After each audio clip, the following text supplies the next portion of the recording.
एक ऐसा व्यक्ति जो बचपन में अखबार बांटने जाता था, जिसके पूरे परिवार ने अपना पैसा और धंधा खो दिया, वो व्यक्ति भारत का राष्ट्रपति बना और मिसाइल से लेकर सैटेलाइट्स तक लॉन्च किए।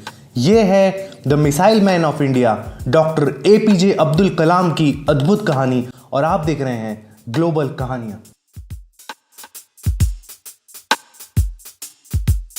एपीजे अब्दुल कलाम का पूरा नाम अवुल पाकिर जैनुलब्दीन अब्दुल कलाम था। उनका जन्म 15 अक्टूबर 1931 में रामेश्वरम में हुआ। अब्दुल कलाम का जन्म एक तमिल मुस्लिम परिवार में हुआ था। उनके पिता जैनुलब्दीन एक मस्जिद के इमाम और एक कश्ती के मालिक थे। कलाम की माँ आशी अम्मा एक हाउसवाइफ थी। उनके पिता के पास जो नौका थी, उससे वो हिंदू लोगों को रामेश्वरम से धनुषकोडी और धनुषकोडी से वापस रामेश्वरम ले जाते थे। कलाम के 3 बड़े भाई थे और एक बहन थी। वो अपने बड़े भाइयों से बहुत जुड़े हुए थे और वो अपनी पूरी ज़िंदगी उनको थोड़ा थोड़ा पैसा भेजते रहे। कलाम अपनी सरल ज़िंदगी के लिए जाने जाते थे। उन्होंने कभी टीवी नहीं खरीदा और उनकी आदत थी रोज़ सुबह 6:30 से 7 के बीच उठना और रात को 2 बजे तक सोने की। धर्म और आध्यात्मिकता उनके लिए बहुत मायने रखती थी। यहाँ तक कि उन्होंने एक किताब भी लिखी जिसका नाम था ट्रांसेंडेंस। कलाम के पूर्वज काफ़ी अमीर थे और उनके पास कई एकड़ ज़मीनें थी। जब पंबन पुल का निर्माण हुआ तब उनके परिवार ने लोगों को लाने ले जाने का व्यापार पूरा खो दिया, क्योंकि अब पुल होने की वजह से कश्ती की लोगों को ज़रूरत नहीं रही। इस घटना के बाद उनका व्यापार तो तहस नहस हुआ ही सही, लेकिन साथ ही साथ उनके पैसे और ज़मीनें भी धीरे धीरे खत्म हो गई। कलाम के जन्म होने तक उनका परिवार पूरा गरीब हो चुका था और कलाम को छोटी उम्र में ही अखबार बांटने जाना पड़ा। जब वो स्कूल गए तब उनके अंक काफ़ी साधारण आते थे, लेकिन शिक्षकों के द्वारा उनको हमेशा एक गजब और मेहनती छात्र बोला गया और उनमें हमेशा एक चाहत थी पढ़ने की। वो हमेशा गणित पर घंटों तक काम करते थे। श्वार्ट्ज हायर सेकेंडरी स्कूल में उनकी पढ़ाई होने के बाद वो तिरुचिरापल्ली चले गए, जहां पर उन्होंने सेंट जोसेफ्स कॉलेज में दाखिला लिया और वो 1954 में फिजिक्स के ग्रेजुएट बने। 1955 में मद्रास चले गए और aerospace engineering Madras institute of technology से उन्होंने की।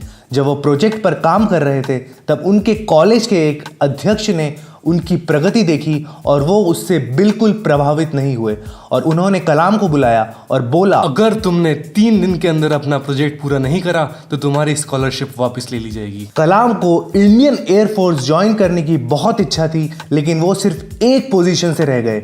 वो 9वें स्थान पर थे और सिर्फ 8 पोजीशंस खाली थी। मद्रास इंस्टीट्यूट ऑफ टेक्नोलॉजी से 1960 में पढ़ाई खत्म करने के बाद कलाम एरोनॉटिकल डेवलपमेंट एस्टेब्लिशमेंट के साथ जुड़ गए। वहां पर वो एक साइंटिस्ट की तरह जुड़े। उन्होंने अपना करियर एक छोटे होवरक्राफ्ट के डिजाइन से चालू किया। कलाम इनकोस्पार कमेटी में भी शामिल थे, जहां उन्होंने विक्रम साराभाई के अधीन काम किया। विक्रम साराभाई एक बहुत ही जाने माने स्पेस साइंटिस्ट थे। फिर 1969 में कलाम को इसरो यानी इंडियन स्पेस रिसर्च ऑर्गेनाइजेशन में तबादला हो गया। इसरो में वो इंडिया के पहले सैटेलाइट लॉन्च व्हीकल जो कि SLV-3 में प्रोजेक्ट डायरेक्टर थे। इस व्हीकल ने रोहिणी सैटेलाइट को धरती के ऑर्बिट में रखा। कलाम ने फिर एक्सपांडेबल रॉकेट प्रोजेक्ट पर अकेले ही काम करना शुरू कर दिया, लेकिन 1969 में भारत सरकार ने उनके प्रोजेक्ट को अनुमति दे दी और कहा कि उनके प्रोजेक्ट पर एक टीम भी बनाई जाए। 1963 में वो नासा रिसर्च सेंटर में भी गए। राजा रामन्ना ने कलाम को बुलाया भारत का पहला परमाणु परीक्षण स्माइलिंग बुद्धा को देखने के लिए।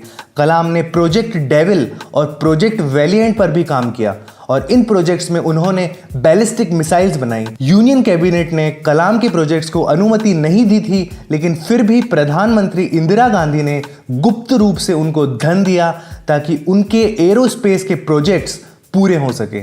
ये कार्यक्रम जारी रहेगा इस अंतराल के बाद। क्या आप जानना चाहते हैं कि कैसे दुनिया के मशहूर बिजनेसमैन, आर्टिस्ट, इन्वेस्टर्स और लाइफ हैकर्स वो सब अचीव कर पाते हैं जिसकी हम कल्पना भी नहीं करते? क्या आप इफेक्टिव कम्युनिकेशन, लीडरशिप, कैरिस्मा के हैक समझना चाहते हैं?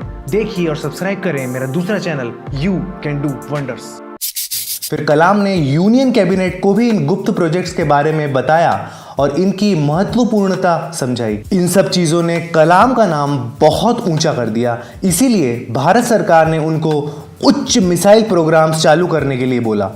काफ़ी सारे मिसाइल प्रोग्राम्स में भागीदार रहने की वजह से उनको मिसाइल मैन ऑफ इंडिया भी कहा जाता है। अग्नि मिसाइल और पृथ्वी मिसाइल को बनाने में कलाम का बहुत ही बड़ा योगदान था। पृथ्वी और अग्नि मिसाइल्स की बहुत आलोचना हुई क्योंकि उनको बनाने में काफ़ी समय और पैसा लगा और इसका मैनेजमेंट ठीक से नहीं हो पाया। 1992 से लेकर 1999 तक वो चीफ साइंटिफिक एडवाइज़र रहे और इस दौरान पोखरण 2 न्यूक्लियर परीक्षण भी किया। इस न्यूक्लियर परीक्षण ने मीडिया में कलाम का नाम काफ़ी ऊंचा कर दिया था, लेकिन साइट के डायरेक्टर के संथनम ने कहा कि थर्मोन्यूक्लियर बॉम्ब का परीक्षण अपेक्षित परिणाम नहीं दे पाया और ये एक असफल घटना थी और उन्होंने कलाम की आलोचना की और कहा कि जो उन्होंने रिपोर्ट दी है वो गलत है।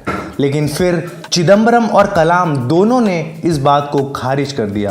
फिर कलाम की जिंदगी में एक बहुत ही बड़ा मोड़ आया। 10 जून 2002 को एनडीए यानी नेशनल डेमोक्रेटिक अलायंस ने कलाम को राष्ट्रपति के लिए नॉमिनेट किया।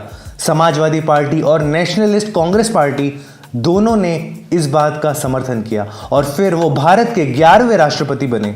2002 में चुनाव हुआ और कलाम ने विशाल जीत हासिल की। उनको 9 लाख से भी ज़्यादा वोट्स मिले और उनके प्रतिद्वंदी लक्ष्मी सहगल को करीबन 1 लाख वोट ही मिल पाए। ये जीत बहुत ही बड़ी जीत थी। कलाम को भारत का सबसे बड़ा सिविलियन सम्मान भी दिया गया, भारत रत्न। भारत रत्न के साथ साथ उनको पद्म विभूषण और पद्म भूषण से भी सम्मानित किया गया।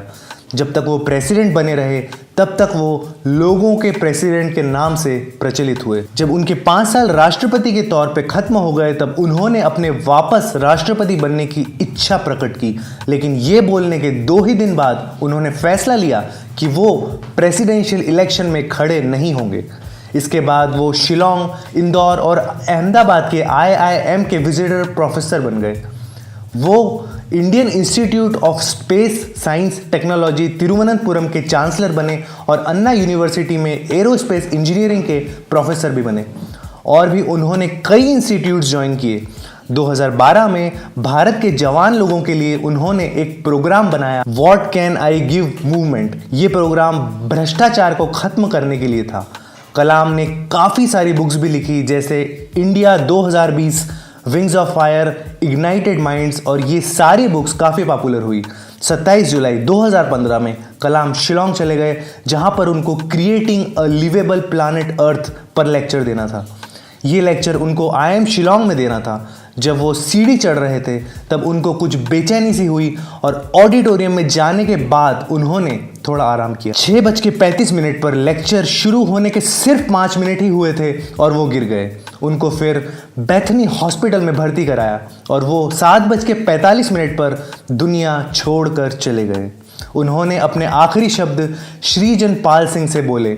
उन्होंने कहा, funny guy, are you doing well? APJ Abdul Kalam सबके लिए एक प्रेरणा का स्रोत बने हुए हैं, खासकर युवा उनको अपना आइडल मानते हैं। तो ये थी डॉक्टर APJ अब्दुल कलाम की कहानी।